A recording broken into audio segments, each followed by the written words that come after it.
Welcome! Let's take a look at how to differentiate instruction in your classroom. First of all, what is differentiated instruction? Now, this simply means that there is adjustment made to the classroom instruction to better meet the needs of individuals and in response to the variance among learners in the classroom. The goal of every teacher should be to create the best learning experience possible for all students. All human beings fall somewhere along the ability continuum.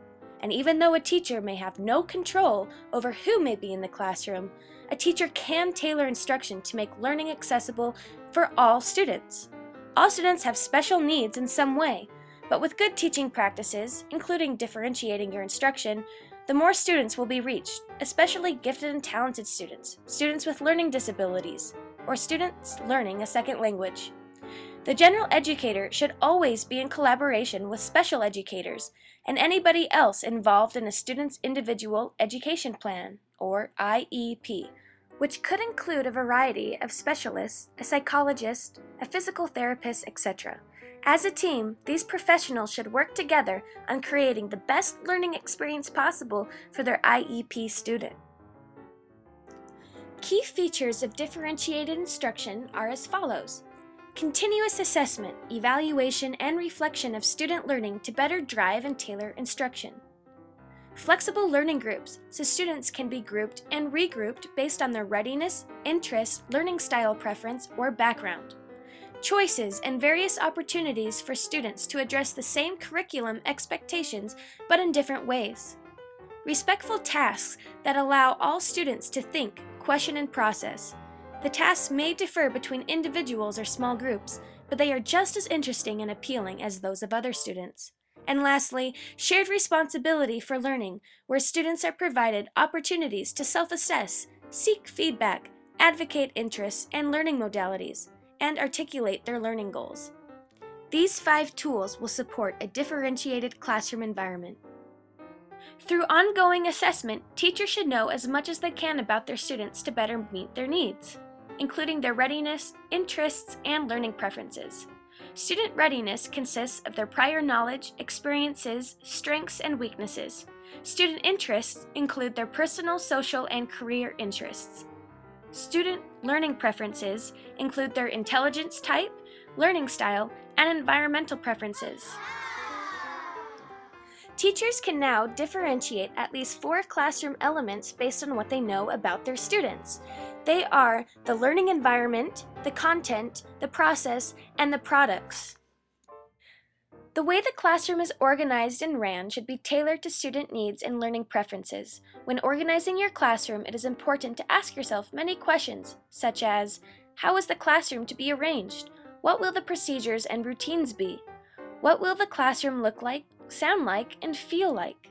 You can differentiate the learning environment by creating various atmospheres and sub-environments based on student learning styles, such as having independent working tables, collaborative learning areas, or wide-open kinesthetic spaces for those who prefer to learn in those ways. The classroom materials, technology, and setup should be well organized and made accessible so that even a student visually, orally, or orthopedically impaired, for example, may have access. It is also wise to have set routines and procedures and make expectations known. Having clear guidelines and independent learning centers, for example, can free time for the teacher to meet with students in small groups and work on their similar needs. The content is what the student needs to learn or how the student will get access to the information.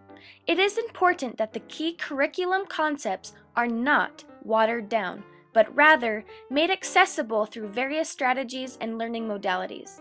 Some examples of doing so might include using reading materials at varying readability levels, meeting with small groups to reteach an idea or skill for struggling learners or to extend the thinking or skills of advanced learners, using spelling or vocabulary lists at readiness levels, using a buddy or partnership system, or presenting ideas or text through both visual and auditory means. The process consists of the activities in which the student engages, learns, and processes information. You can differentiate the learning process in many ways, including using tiered activities, providing interest and exploration centers that are subsets of the class topic, offering manipulatives or other hands-on supports for those who need them, providing students with options, such as a list of different ways to complete a book report or a tiered tic-tac-toe activity geared towards certain skill strengths, or varying the length of time to complete a task. The product is essentially the end result you are looking for. The products should be concluding projects or activities that ask the student to demonstrate their understanding of required learning. Being that all students learn, process, and understand things in various ways, it is only equitable or fair that they are given various options of how to express and demonstrate their understanding. Some concrete examples of this way may be allowing students to create and perform a puppet show or play, create a letter or newspaper, develop a game, or by creating other visual, musical, kinesthetic, or literary representations of what they learned.